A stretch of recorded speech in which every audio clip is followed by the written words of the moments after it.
Local body elections జరగబోతూ ఉన్నాయి. ఇక్కడ జాగ్రత్తగా చూసుకోండి. చంద్రబాబు నాయుడు గారు ఒక విలన్.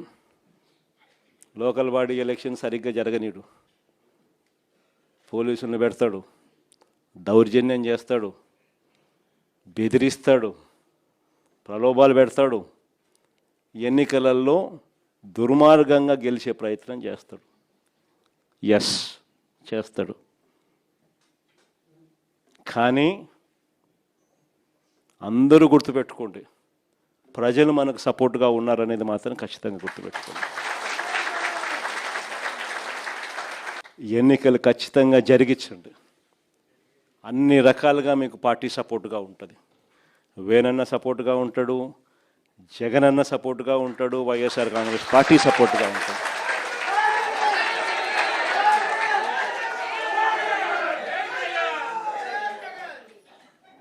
గెలుపు ఓటమిలు వాళ్ళు ఏ రకంగా మేనేజ్ చేసినా, ఏ రకంగా ఒత్తిడి తీసుకొచ్చినా, ఏ రకంగా పోలీసులను పెట్టుకొని ఏం చేసినా కూడా యుద్ధం మాత్రం జరగాలి.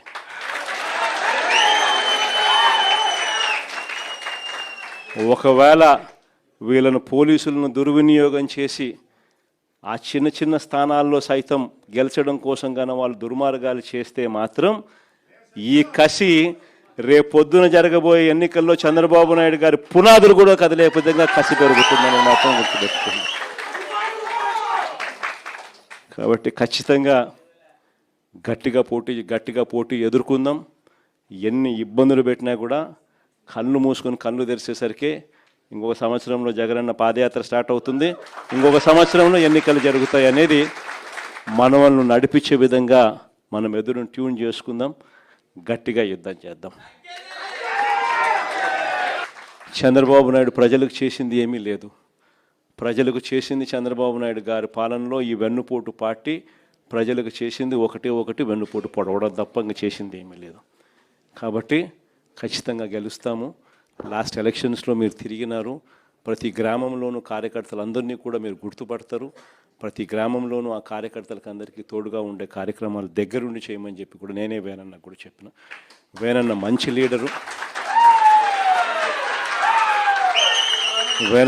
లీడరు, మీ భుజస్కంధాల మీద వేనన్నను గెలిపించే బాధ్యత కూడా మీ భుజస్కంధాల మీదనే పెడతా ఉన్నాను. తోడుగా నిలవండి. ఇంతకుముందు చరిత్ర ఎప్పుడూ చూడని విధంగా బడ్జెట్ ప్రవేశపెట్టేటప్పుడే ఏ నెలలో ఏ పథకం వస్తుంది అని చెప్పి, బడ్జెట్ అప్పుడే ఆ నెలలో ఏ పథకం వస్తుంది అని చెప్పి క్రమం తప్పకుండా బటన్ నొక్కిన పరిపాలన ఎక్కడైనా సాగింది అని అంటే అది వైఎస్ఆర్సీపీ ప్రభుత్వంలో మాత్రమే జరిగింది. నిజంగా ఇది ఒక చరిత్ర. ఎందుకంటే రాష్ట్రంలో ఇంతకు ముందు ఎప్పుడు కూడా అలాంటి బటన్ నొక్కిన పరిపాలన ఇంతవరకు చరిత్ర ఎప్పుడు చూడలేదు. ఏకంగా 2,73,000 కోట్ల రూపాయలు డీబీటీ అంటే నేరుగా బటన్ నొక్కడం, నేరుగా నా అక్క చెల్లెమ్మల కుటుంబాల ఇళ్లల్లోకి వాళ్ళ ఖాతాల్లోకి నేరుగా వెళ్ళిపోయే పరిస్థితి చరిత్ర ఎప్పుడు చూడాల. ఎక్కడ లంచాలు లేకుండా, ఎక్కడ వివక్ష లేకుండా నేరుగా ఇంటి దగ్గరికే పాలన వచ్చి ఇచ్చిన చరిత్ర ఎప్పుడు చూడాల. మేనిఫెస్టోలో చెప్పిన ప్రతి హామీని నెరవేర్చిన పాలన ఎప్పుడు జరగల. విద్య, వైద్యం, వ్యవసాయం, మహిళా సాధికారత, సుపరిపాలన, లా అండ్ ఆర్డర్లో కూడా దిశ లాంటి చట్టాలు, ప్రతి గ్రామంలోనూ ఒక మహిళా కానిస్టేబుల్ ప్రతి సచివాలయంలో ఉండడం, ఇవన్నీ కూడా చరిత్ర చూడని విషయాలు. స్కూళ్ళు మన కళ్ళ ఎదుటే బాగుపడడం, ఆ స్కూళ్ళల్లో నాడు నేడు కార్యక్రమాలు జరగడం, ఇంగ్లీష్ మీడియం గవర్నమెంట్ స్కూళ్ళలోకి రావడం, 3వ తరగతి నుంచే టోఫుల్ ఒక పీరియడ్గా పిల్లలకు ఇంగ్లీష్లో తర్ఫీదిస్తూ చేర్చడం, 6వ తరగతి నుంచి క్లాస్ రూమ్లన్నీ డిజిటలైజ్ కావడం, ప్రతి టెక్స్ట్ బుక్ ఒక పేజ్ తెలుగు ఉంటే మరో page English, bilingual text books రావడం, గోరుముద్ద అనే ఒక గొప్ప పథకంతో పిల్లలు ఏం తింటున్నారు అని సమీక్ష చేసే ముఖ్యమంత్రి అనేవాడు బహుశా ఎప్పుడు చరిత్రలో ఎప్పుడు కూడా చూసిండరు. 8వ తరగతికి వచ్చేసరికి పిల్లల చేతుల్లో ట్యాబులు చరిత్రలో ఎప్పుడు కూడా ఇంతకు ముందెవడు చూసిండరు. ఆ రకంగా విద్యారంగాన్ని విప్లవాత్మక దిశగా మార్పులు వేస్తూ ఇంగ్లీష్ మీడియం సిబిఎస్ఈఏ కాదు, ఏకంగా ఐబీ సిలబస్, ఐబీ వాళ్ళని తీసుకొని వచ్చి మన రాష్ట్ర ప్రభుత్వంతో పనిచేయిస్తూ ప్రతి సంవత్సరం ఒక క్లాస్ యాడ్ చేసేట్టుగా 2025 ఒకటి మొదటి class, 2026 second class, 2027 third class, ఇలా పెంచుకుంటూ 2035 ఐబీ సిలబస్ ఏకంగా మన రాష్ట్ర పిల్లలు 10th క్లాస్ ఎగ్జామ్ 2035లో రాసేట్టుగా అడుగులు పడ్డ పరిస్థితి కూడా ఇంతకు ముందు ఎప్పుడైనా జరిగింది అని అంటే అదొక వైఎస్ఆర్సీపీ ప్రభుత్వ హయాంలో. ఇవన్నీ ఎప్పుడు చరిత్రలో ఎప్పుడు చూడని మార్పులు. విద్యారంగం అయితేనేమి, వైద్య రంగం అయితేనేమి, ఆరోగ్యశ్రీ ప్రొసీజర్లను మనం రాకమునుపు 1000 ప్రొసీజర్లు కూడా సరిగ్గా లేవు. మనం వచ్చిన తర్వాత ఆరోగ్యశ్రీ పరిధిని 3300 ప్రొసీజర్లకు తీసుకొని పోయినాం.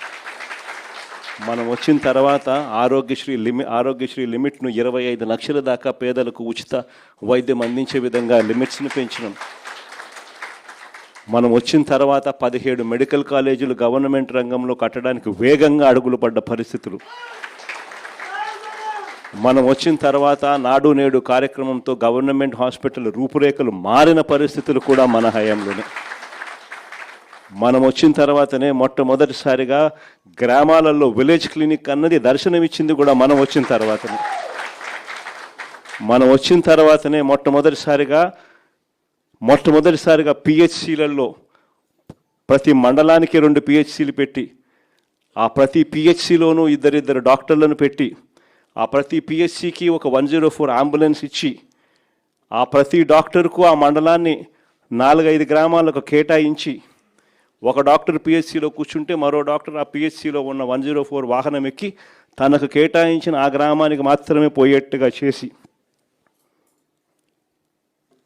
మండలంలో ఉన్న 2 పిహెచ్సిలు, మండలంలో ఉన్న 4 పిహెచ్సిలో ఉన్న డాక్టర్లకు ప్రతి డాక్టర్కు 4 గ్రామాలు కేటాయించి ఫ్యామిలీ డాక్టర్ కాన్సెప్ట్ అనేది క్రియేట్ చేసి, ఒక డాక్టర్ పిహెచ్సిలో కూర్చుంటాడు, మరో డాక్టర్ 104 అంబులెన్స్ ఎక్కి ఆ గ్రామానికి పోతాడు. పోయి అక్కడున్న విలేజ్ క్లినిక్ను ఉపయోగించి ఫ్యామిలీ డాక్టర్ అన్న కాన్సెప్ట్తో ప్రతి డాక్టర్ను గ్రామాలకు పంపించిన చరిత్ర కూడా ఎప్పుడైనా జరిగింది అని అంటే అది ఒక వైఎస్ఆర్సీపీ హయాంలో.